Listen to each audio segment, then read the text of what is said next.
Welcome student.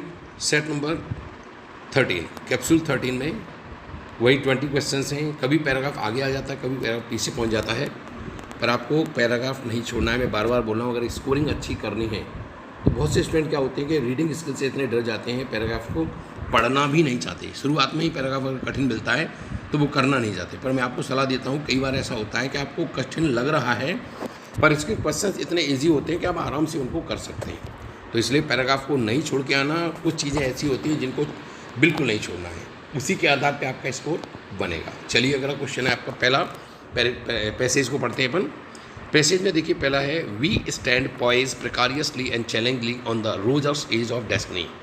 यहाँ पर वो सही माने में इस पैसेज में ये बता रहा है कि देखिए, हम एटम बम की दया पर निर्भर है कि पता नहीं कौन सा देश है वो किस देश पर एटम बम से हमला कर दे और इस तरह से हम लोग एक दूसरे में अपना ही विनाश कर बैठते हैं। तो इसी पर वो बोला है कि आज की स्थिति ये हो चुकी है कि जो देश हैं रोजर्स एज ऑफ डेस्टिनी, भाग्य के एक ऐसे मुहाने पर बैठे हुए हैं जहाँ कुछ भी हो सकता है। We are now at the mercy of atom bombs and like which would destroy us completely. और हम एटम बम की जो है मर्सी, दया पर निर्भर है और कुछ भी हो सकता है, हमको बिल्कुल कंप्लीटली डिस्ट्रॉय कर सकते हैं if we fail to control them wisely. अगर हम बुद्धिमान पूर्ण तरीके से जिन देशों के पास एटम बम है उनसे हम बुद्धिमानी से बात ना करें तो वो कभी भी किसी में, वो कहते हैं ना बंदर के हाथ में नारियल है, उनके हाथ में आ गया, अमेरिका के हाथ में है, वो किसी को भी धमकी देकर के किसी को भी धमका सकता, हड़का सकता और उसको कह सकता है मैं तुम्हारे ऊपर बम डाल दूंगा, जैसे उसने हिरोशिमा और नागासाकी पे डाल भी दिए थे।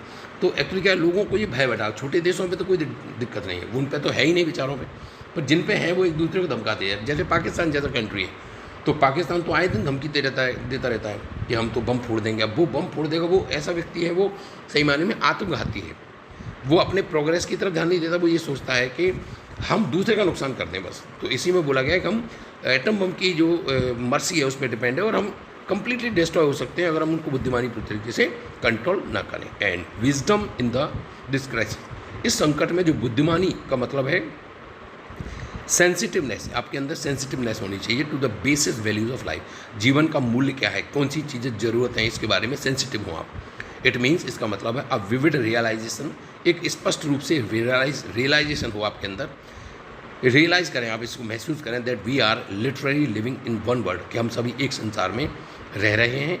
We must either swim together, जहाँ पर हम एक साथ या तो तैर सकते हैं और सिंक टुगेदर, या एक साथ डूब सकते हैं। We cannot afford to tamper with man's single-minded loyalty. We cannot afford, हम बर्दाश्त नहीं कर सकते, to tamper माने छेड़छाड़ करना, with man's single-minded loyalty to peace and international understanding.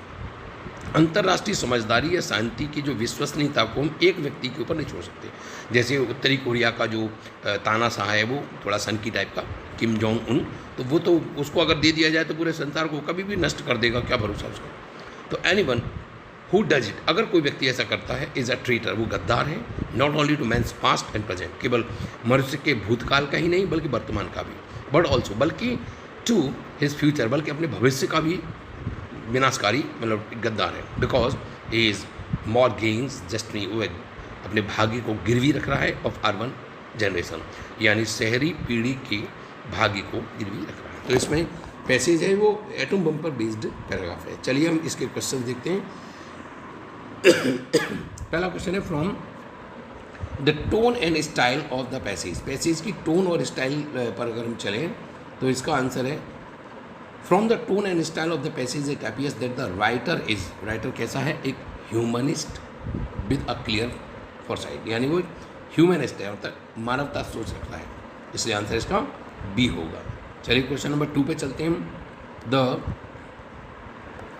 Waste B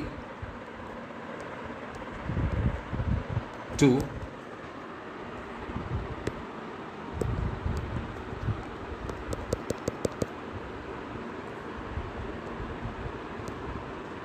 the best way to escape complete annihilation in an atomic war। Atomic war को पूरी तरह से अगर हम नष्ट करना चाहते हैं तो इसका क्या किया जा सकता है, देखें जरा।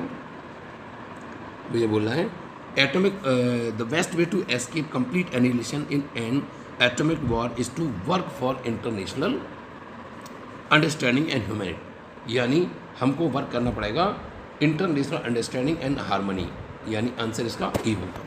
The phrase razor's is of destiny, इसमें वो कह रहा है कि रोजर्स इफ डेस्टिनी जो वर्ड मीन्स वाला है वो क्या बोला उसने, a critical situation that foreordains the future, जो भविष्य में एक क्रिटिकल जो पोजीशन है उसके बारे में बताया उसने, यानी B is the correct answer. चलिए स्पेलिंग मिस्टेक है, पहला ही वर्ड है कॉम्पिटेंट और दूसरा है गौच, काउंटर पार्ट और गुलिबल। गुलिबल में एक एल नहीं होता, 2 एल होते हैं, तो इसलिए इसका आंसर है वो डी होगा। चलिए अब हम चलते हैं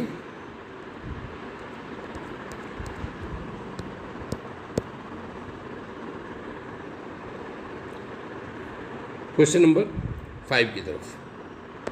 5 में देखिए सोलेस, सोलेस यानी शांति, तो इसका आंसर होगा कंफर्ट यानी बी। नंबर 6 में देखिए एक्सपोज, एक्सपोज माने होता है किसी चीज़ को उजागर करना, इसका सिनोनिम्स है वो डिटेक्ट यानी छानना या ढूंढना। चलिए अगले 2 एंटोनिम्स पूछे गए नंबर 7 और 8 में। एक्सीड माने होता है किसी चीज़ को स्वीकार करना और डिसेंट माने होता है असहमत होना, तो A is the correct answer. Trump माने होता है विजय यानी जीत, और फेलियर कहते हैं असफलता, तो B is the correct answer. अब आपके इडियम दिया हुआ है लुक बिफोर लीपिंग, लीपिंग कहते हैं उछलना, उछलने से पहले देखो, और उछलने से पहले देखो का मतलब कोई भी कार्य करो उससे पहले सोचो, तो थिंक बिफोर डू, तो D is the correct answer. चलिए अगर हम क्वेश्चन पे चलते हैं नंबर 10 में देखिए अ वाइट एलिफेंट, वाइट एलिफेंट माने होता है सफ़ेद हाथी, और सफ़ेद हाथी का मतलब एक ऐसा खर्चीला हो और जो यूजलेस भी होता है, इसका आंसर है वो ए होगा। चलिए अगले क्वेश्चन में चलते हैं, फिल इन द ब्लैंक्स। ही हैंकर्स, हैंकर्स के बाद हमेशा एक आफ्टर वर्ड होता है, हैंकर्स आफ्टर धन के पीछे पड़ जाना, अर्थात हैंकर आफ्टर एक फ्रेज है, तो इसलिए इसका आंसर है वो आफ्टर यानी डी आंसर होगा, इसका आंसर है वो डी होगा। अगला है ही वॉज एक्यूज, हमेशा ऑफ लेता है, तो इसलिए आंसर ए होगा, 12 का आंसर ए। चलिए नंबर 13 में he is looking his lost brother, अगर खोए हुए भाई को तलाश रहा है तो निश्चित रूप से लुकिंग के बाद हम प्रपोजन फॉर लगाते हैं, तो C is the correct answer. Look for कहते हैं ढूंढना या तलाशना, खोई हुई वस्तु को तलाशना।